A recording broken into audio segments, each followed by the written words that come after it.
You're back. Welcome to the show. I'm here with Michael Worthington. Greetings again, kind sir. How are you, Jacqueline? You know, I've got to stop saying crazy busy, I've decided.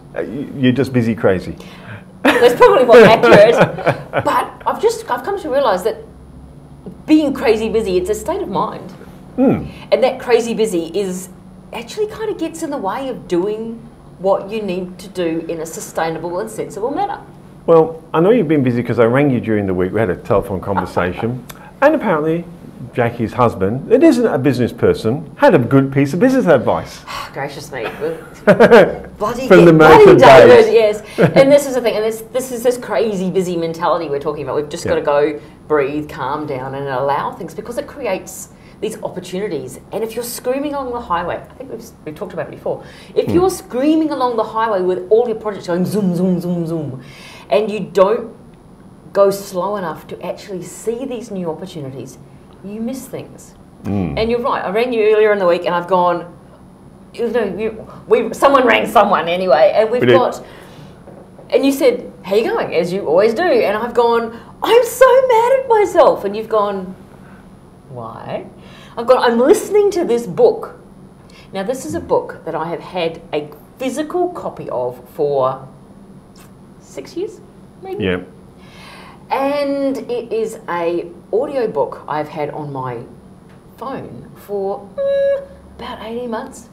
It is the staple book. It is one of those cornerstone books that everybody in business has read, listened to, talks about, whatever. And apart from you. Apart from me, apparently. I'm the only business owner on the planet who has not read this book. And I thought, oh, look, it came up again in a podcast I was listening to. It was one of, Michael and Yell's Sexy Six. It comes up with Pat Flynn and stuff. And so I thought, oh, for God's sake, I'll just give in. And I got to the end of what I was listening to. And I thought, oh, I'll just hit play, because I had a big, long drive to my client's place, an hour and 20 down the road. And I've started listening and I've just gone, oh, you're kidding. And then I've listened some more and gone, oh, no. Why didn't I do this earlier? And I've listened some more. I've gone, you're in my head. And this is a book which was originally written in 1970. Wow. But it's interesting. You read this book, you're kicking yourself because you didn't read it earlier, or listen to it earlier. If I'd only listened earlier. Yes, absolutely. And you went, if I listened earlier, I wouldn't have any of these problems. And David said, my beloved husband, he goes, well, perhaps you just weren't ready to hear it then. Now that is interesting, because when you said that, that struck in my head. We've been developing businesses virtually parallel to each other, and we're going in a parallel tram lines here. And I know our business has developed, and if you said, well, why don't you do this on day one, I wouldn't have had a chance. No. Wouldn't have been even there. No. And you said, you said the same with your business. Absolutely. Breaking business has turned into this really cool, funky, neat, almost a neat package, for want of a better word. Not that I like putting bows on things or constraining something. Yes. But we've been rolling the idea around for, close to 2 years now. Yep. And it's sort of kind of evolved and morphed, and it's ready to launch, and its website's organised, and all the things that you should have ready to go, apparently. Apparently. Now I'm just stuck in that whole making things perfect before I expose it to the world, which I just have to get over. But that's another book. That's a whole other book, yeah. Absolutely. But it is exactly the same thing. We've gone along, but when we first started this process, it looked nothing like it does now. And I guess in that book, the E-Myth Revisited, it wouldn't have mattered if you'd read it or heard it back then, because David was quite right. You didn't know what your business was going to look like, so it wouldn't have helped. No. And there's some really interesting things that obviously Michael Gerber brings up, which is that there's actually 3 of you. This is interesting. So if you're stuck in business, this is a bit I really wanted you to talk about. There's actually 3 of you in any one time. You've got effectively your technician. Yeah. Obviously, stealing from the book without permission. Shamelessly. Shamelessly, that's the word I was looking for. But then apparently everybody else has already read it, so that's fine. So you've got the technician. This is the person in you which likes to do the work. Yeah. And you think, when you first think technician, you think someone physically, maybe a carpenter or whatever. Yeah. But anybody who does something, it could be the doctors, the lawyers, the whoever, the actual doing of the work is the technical side of things. Yep. And that's the thing that people bring to their customers. And we hear so many times, I'm really good at X, making pies, for example, which is an example used in the book, building cabinets, cutting hair. Yep. You should run your own business. Which, of course, the process of creating pies, cutting hair, or building cabinets is so not to do with running a business. And that strikes me because I think it's your brother-in-law who is not a registered builder and runs a super successful building company. Tall Construction, and we've done an interview with him too. Yeah. Award-winning Brazilian Award-winning I mean, this is just case in point. Here's a man who's not a registered builder, and you said, well, how does someone who's not a registered builder run a building company? And he said, it's got nothing to do with building. Yeah, I understand building. Yeah. I've got people who build. Yeah. That's not my job. No. So you've got these technician guys. Now, technician people live effectively in the past. They're constantly doing all that sort of kind of stuff. Then you've got the manager part of you. Right. And the manager part of you, they like to have order, systems, etc., etc. Yeah. Now, if you're flat out with your nose down doing the doing, you're not thinking about the systems, the organisation, the everything else which goes with it. So immediately, these two people are in conflict with each other. Yes, because one's saying to the other, I don't have time for this. This is the guy going, I don't have time for this. This work's got to be done. I'm effectively living in the past. The manager's going, hey guys, we need a system here. This is the guy that decides, or the girl that goes, oh, I'm so overwhelmed with work. I need to go to Officeworks and buy some boxes. I need folders, I need labelling, this is how I'm going to make the world better. I'm going to organise it. I'm just laughing. I've got a huge call to do. Hold on, I'll clean my desk first. Guilty. I do it all the time. How do I sit there and make my world feel under control? I go and vacuum my floors. Let's take a break and we'll come back with more on vacuuming floors. No, we'll come back with more on the 3 personality types. This is fantastic. Now you want to know why I vacuum floors. If you missed it, go back and watch part 1. Fascinating. How to improve your business by vacuuming a floor. Well, the reason vacuuming my floors is all about mental health. Right. Oh, you need more. Right. So the reason my wife vacuums floors and I'm going, ah. Okay. The reason that vacuuming floors for me is all about my mental health is because when I get really busy running my businesses, the last thing I do, because I work from home a lot, is do my housework. The place turns, I end up with dishes on the bench, washing's not done, house is the tip. Yeah. So if everything is under control, then I have time to do my housework. So therefore, everything's out of control. I can actually give myself a mental break, effectively reset myself by vacuuming the floor, because it tells my brain that everything's okay. Otherwise, I wouldn't have time to vacuum the floor. Okay, so that it's a mental. And for your next therapy session. But it just, we've all got little triggers which do. So this is the organisation. This is when my manager side takes over. But humour aside, vacuuming the floor, I like it because what you said then, everybody needs it. In overall, sometimes you just need to check out for a moment. You've got to interrupt.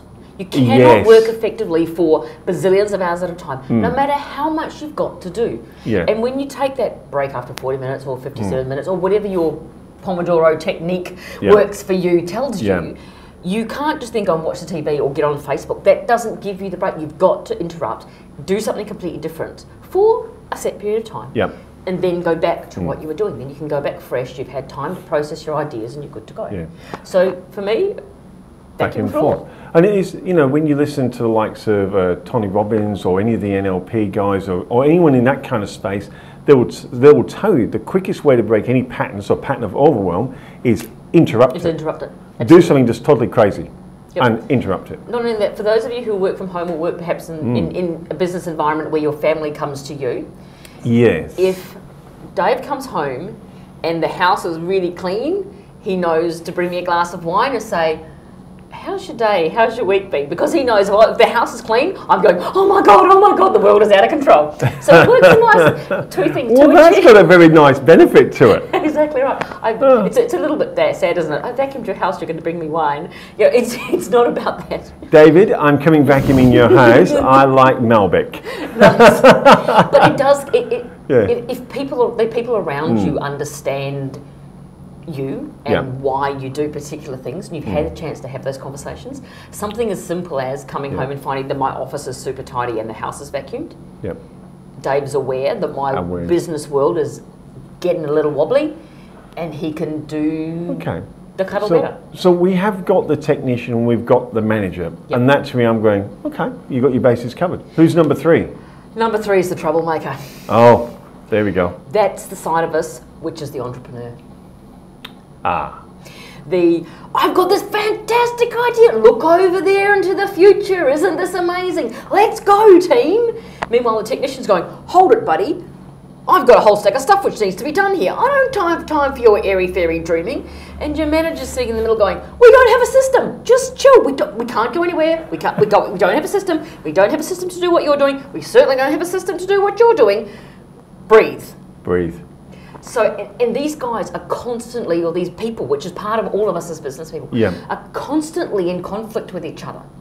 And some of the most successful, super successful people we see, who seem to be doing amazing things, we go, isn't that an amazing person? But it's not really. It's an ordinary person who's managing to do amazing things. Because we're all just basically ordinary people to start with, and then we go on and we grab our systems. And the trick, I think, to it all seems to be keeping these 3 guys in balance, which is really difficult to do. Because not only have they got different motivations for what they're doing, they've got different times that they're looking at. The entrepreneur is constantly focused on the future. The operations or the manager is constantly focused on what are we doing right now. And the technician is trying forever to catch up on the work which is backlogging and seems to be done. So this guy's thinking in the past, this guy's thinking now, this guy's thinking in the future. Not even their timelines overlap. Now that is fascinating. And we hear quite often people saying, I'm just overwhelmed. And really what you're breaking it down to here, thanks to Michael Gerber. Michael Gerber, yes, mercilessly, yes. Is the overwhelm isn't coming because there's too much work to do. The overwhelm is coming because, yes, there's work to do, but then past, present, future is piled in on you, and it's not so much overwhelm, it's I'm disorganised. Disorganised. That's okay, because when you get to that disorganised part, one of them will take over. So your manager takes over. And all of a sudden you find yourself in the car needing to get a filing system. Because you're going to organise your world, which is going to solve every problem. Or you find yourself working at 10 o'clock at night, I'm just going to get this work done, that will solve the problem. Or you're going, you know what, I don't care, I'm over this now. Oh, look at that squirrel. We can start that business or start with that new product or that new idea. That will solve the problem. And it has to be working, you've got to be working with that together. And if anybody can work out how to do that, let me know. And there's your coaching, there's your future coaching business. But it's this conflict which is really interesting. And when I'm listening to this ebook, I am muttering and yelling and swearing, and I'm pausing the ebook and taking notes on my dictaphone, going, oh, I can't believe, how did I miss that? Because it was, what he was describing in the book was like he'd been sitting next to me for the last 3 years of this business being developed, and I could identify so clearly with the stages that he was talking about.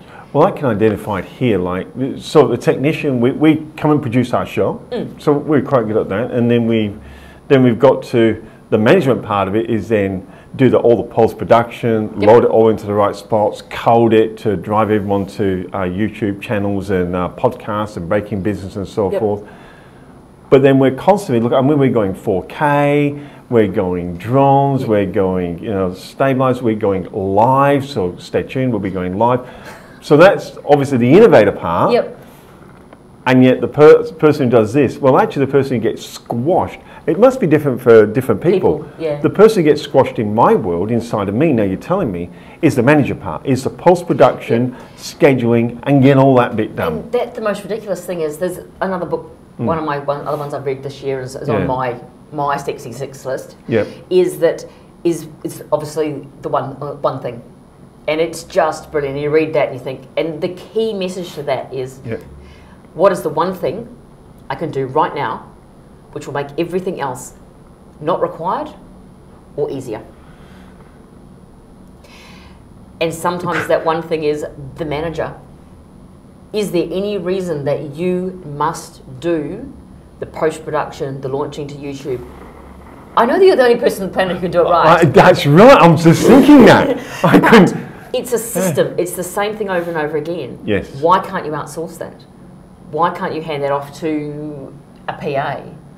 It's as simple It's got as... nothing to do with control issues, has it? No, not at all. No. And that's the entrepreneur in you taking over. It's got nothing to do with... And it was the most sensible. Someone said to me the other day, I never have any problems handing stuff across to my PA. And I went, good. Really? Really? I said, she goes, no, because she can always do it. She always does it my way. And I've gone, well, how the hell do you do that? She goes, I just screen capture on the computer. And I went, what? What? She's got a little free program, which literally you go, record. Oh, we'll have to find what that free program is. Oh, we'll put it in the notes. Yes. Yeah. But you just click record. So she can run through what she needs to do. Like, this is how I put my accounts into my account system. Click, and it literally records the screen. And so she sends the task and the recording says, this is the new task I want you to do. This is how it gets done. I thought, that is so obvious. We don't have to write a manual. Well, you could, which is what you should, and that's the thing is about franchising, and of course then Michael Gerber goes on about franchising, is that you set your business up effectively as if you're going to franchise it, even if you never do, which then makes everything systemised. Well, when you think about the video side of it, I mean, we learn film and photography and everything like that. Mm-hmm. No one has ever sent me a manual on it. No. They've all sent me video on it. But it's a visual... But isn't a task a visual thing? Don't I show you what to do? That was the thing about talking with Sarah. It was like... I think things have changed. So obvious. But it was such a simple thing. She says, I just have to do it once. Anything repetitive. And what she's done is she's built her businesses. Is as she's learning how to do things, once she's decided, that's what I'm going to do it, she records it, puts it in an archive. Because at some stage in the future, she may want to offload that task to someone else. Brilliant. We'll offload just for a moment, don't go anywhere, and we'll be right back. Well, we're getting away with all the manuals, and we're doing everything visual and recording. You mentioned something, we were having a bit of chat while we were off air there, and you're saying some of the popular videos on YouTube are unboxing. Yes, well you can sit there and literally watch someone take the camera, the surfboard, the whatever, I suppose surfboards don't come in a box, but there's something or other out of the box. They show you exactly what's in the box, how it goes together, how to make it work, and they're super, super, super popular. And when you said that, I suddenly realised when they do the unboxing, the one thing that's not in the box is a user manual. No, because you don't print them anymore. They're all online, or they're a video. Yeah, or they automatically load up the first time you plug in whatever. I wonder how many people out there could go, that's a big challenge is outsourcing, because how do I explain, because you're like me, I'm very visual, and I like to show people, and what a great way. Okay, I'll either film myself and record it on screen capture, and there's my training. Yep, and then it's, back to that, to the Ray Kroc, McDonald's founder system. Yes. That was, of course, all about a system. A completely and utterly repeatable system. That's why that business worked. Not because the hamburgers were pretty good, but because every single time you go to any McDonald's store, you get exactly the same hamburger. The fries are cooked exactly the same. They never sit on the thing for more than 7 minutes because it makes them go soggy, etc., etc., etc. So you're giving a predictable product. And actually, Michael uses an example in the book, which is very interesting. And it was a haircut that he goes to see. Or he was getting his haircut. Yeah. And it wasn't that, and the first time he went to get the haircut, the guy used the scissors, he was greeted at the door, he had the coffee, was constantly filled, and he felt he had a really excellent experience. The haircut was very good, he really liked, it was all scissors, no buzz, coffee was refillable, fabulous. So 6-7 weeks later, he rebooks, goes back to the same hairdresser because it was such a great experience. Yeah. So this time, same hairdresser. The young lass offered him a coffee, brought him a coffee, but it didn't get refilled. It was just the one coffee. He thought maybe he was having a bad day. The hairdresser then cut his hair partly with the scissors, then went to the buzz clips, and there was different music playing or something. The experience was just different. He said because he walked in with an expectation from last time, he just got something a bit different. So he thought, oh, well, maybe it was just having a bad day or something. Then the next time he went, there was the same hairdresser or same barber. Coffee wasn't offered. They thought maybe he wasn't there. The guy used the buzzers about half the time, and then the scissors. And then he realised what it was. It was he liked the sound of the scissors. He felt like the guy was more professional. He knew what he was doing. He didn't have to resort to buzzers. He was able to, and he didn't go back after that because there was no consistent experience. Yeah. So he wasn't able to put that into something which was repeatable. It's interesting in marketing, and marketing is really identifying a problem you're going to solve and tell people how you're going to solve it. But in marketing is designing something, and this is something we do, is say, what is the ultimate customer experience? So you'll have one for new customers. Yes.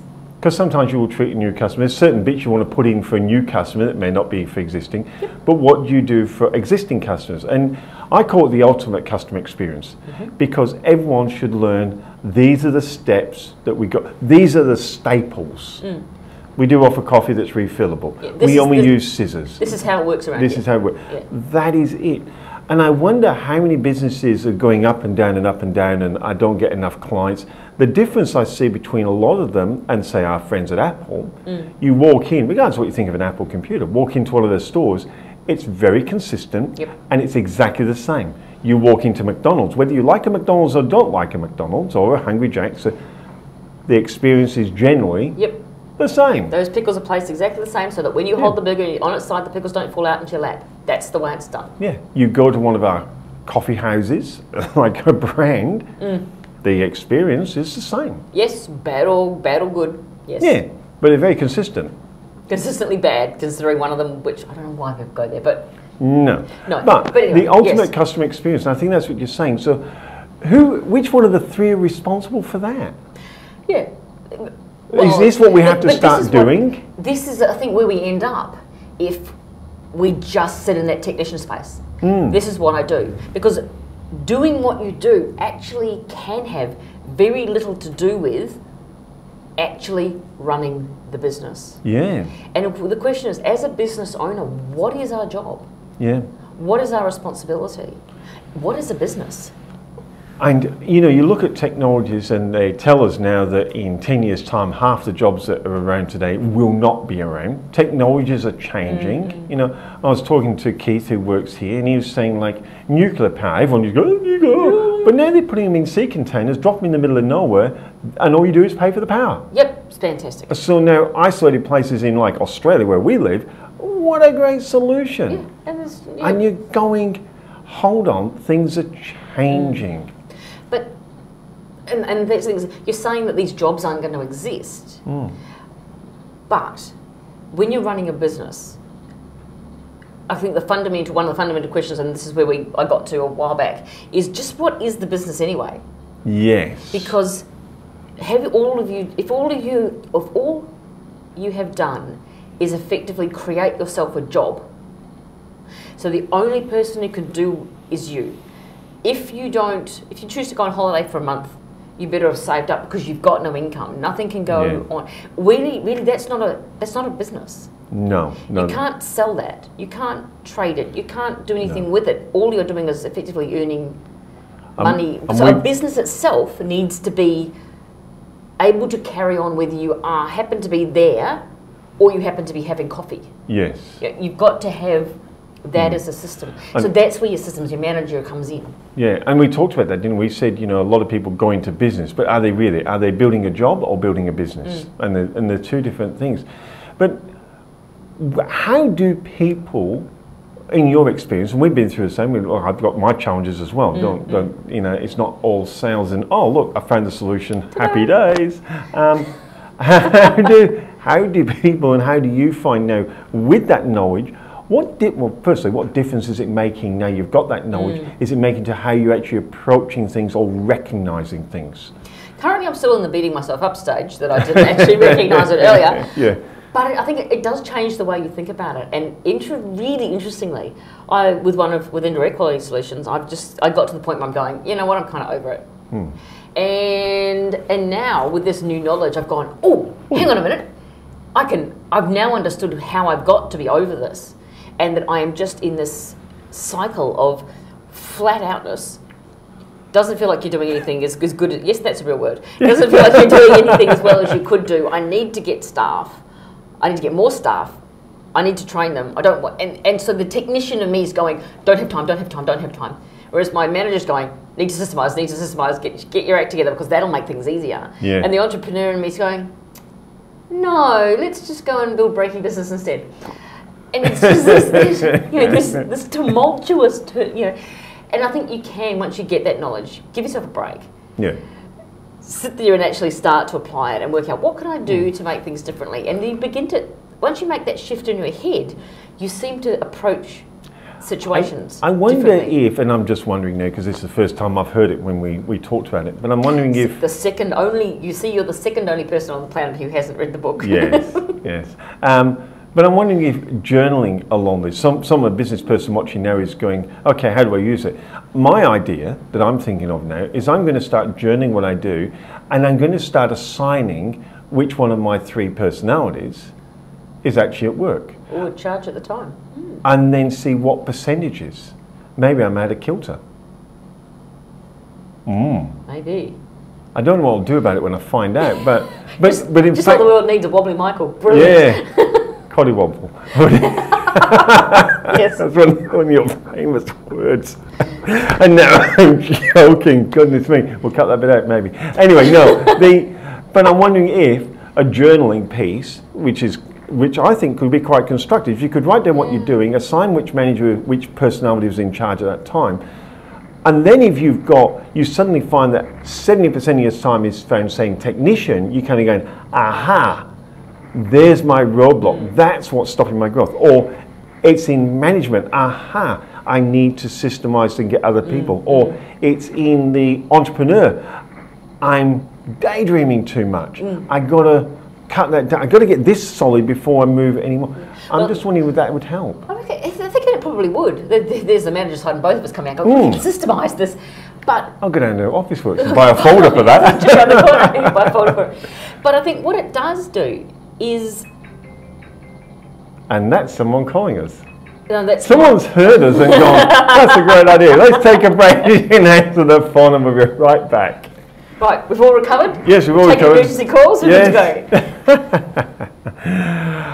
Fascinating. Michael Gerber, E-Myth, 3 personalities, technician, manager, entrepreneur, all fighting, and we wonder why our day is chaotic. Yes, I think there's some real merit in your journaling idea, because half of the battle with any chaos, addiction, whatever you're trying to do or manage as a person, or within a personality, half the battle is about recognising what's actually going on, and then making a choice as to whether you want to change it, whether you're happy with it and what you want to do. But the information is what's important first. Yeah, I'd below the video, because this will be the video, or even the email, admin@101mediagroup.com.au, write to us, or just put the comments below. What do you think about that?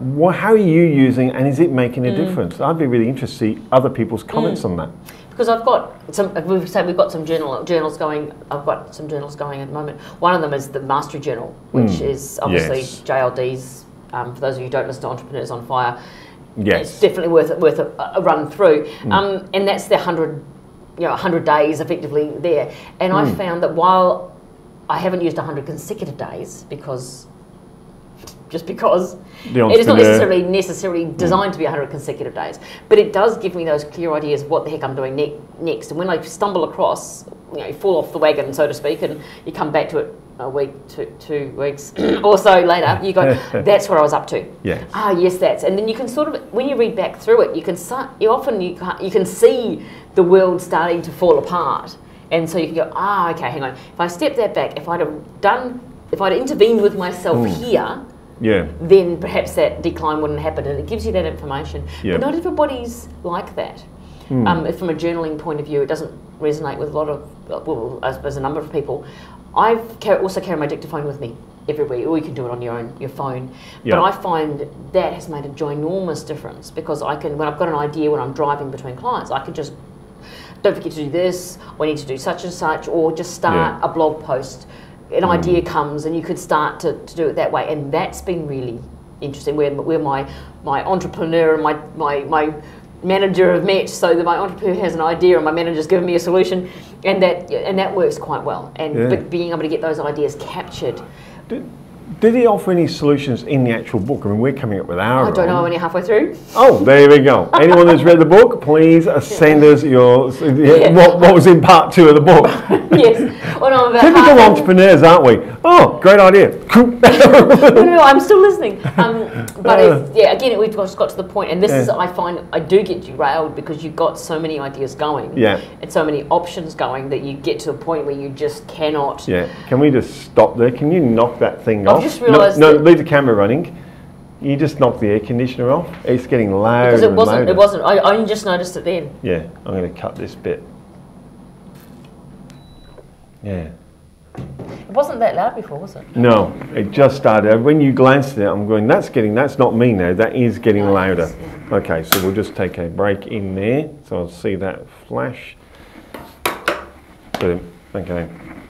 So we got rid of the book because we only read half of it. Yep. And then typical entrepreneurs, great, thanks for the idea. We won't worry about your solutions. I'm still working through it. But again, it's that whole, the personality switches almost, and then you're going, wow, and my technician this morning has just taken over. I've just been running like a lunatic. Yeah. And I've realised, and that's the great thing about having, obviously, these types of things scheduled, is that, and a commitment to yourself that you will do this. This is my proactive part of my work on my business thing. Yeah. Very important.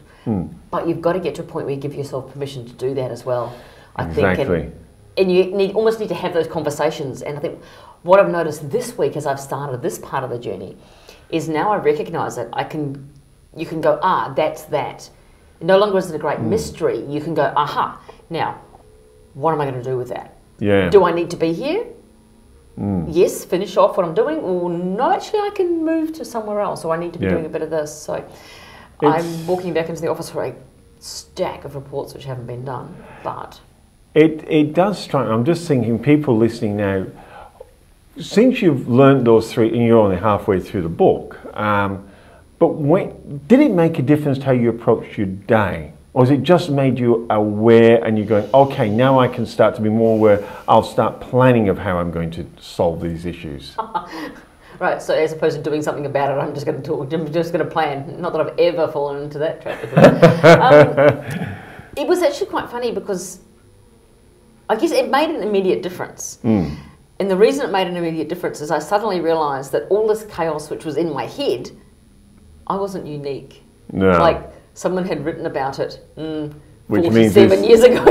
So it means somebody else has also experienced it. And this is, of course, these guys have got a big international consultancy. They've been running for a great number of years, helped thousands and thousands of businesses, etc., etc. Yep. So I'm not anywhere near as special as I thought I was. And but what it is you think, okay, cool, so it's not just me. It almost gives, now I know that so many other people have read this book, so therefore they've been through the experience that I've done. Like at a networking meeting this morning, it was almost like you could say, oh, bloody hell, I'm at such and such, because, no, it almost gives you permission to be part of the group which is all going through the same thing. And that's the point of Breaking Business, of course, is that collective resource where someone can go, I've just run into this wall. And we go, don't worry, we all run into that wall. It's all good. It's all good. What's next? What are you going to do with it? What's your plan? Go listen to the other half of the book. Secret messages at the end in the last chapter, make sure you listen to the end because this is a secret giveaway. Yes. I think what I'm going to start doing, what I am going to start doing is being more aware of this and actually perhaps taking the time to spend time in each space. Because when you think about it from an outside point of view, to run a successful business, whether you do it traditionally or by breaking traditional business rules and just getting on with it, that's the innovator part, isn't it? You need all those pieces. Yeah. You need the entrepreneur to be getting you excited, to thinking about the future, to motivating, to going, what's out there? Wow, look at that great next best thing. Yep.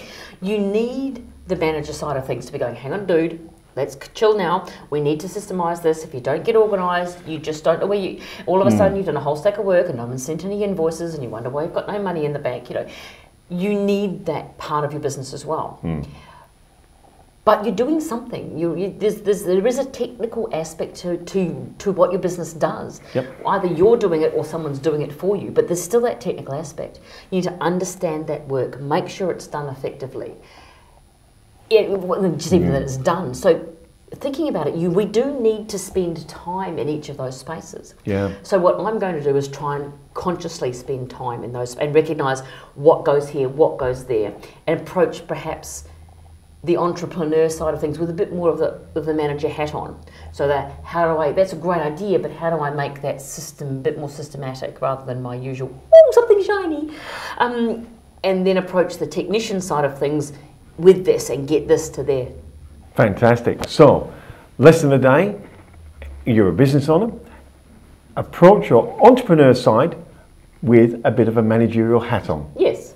And hopefully you'll get more control. It's been an absolute pleasure. What a blast we've had today. I can't believe the show has gone so fast, but that was absolutely incredible. Look, if you've got any comments on this, leave them below. Send us emails, admin@101mediagroup.com.au. We'll make sure we can get through to Jackie at Breaking Business, and we'll keep you informed on Breaking Business. And the progress of the journey.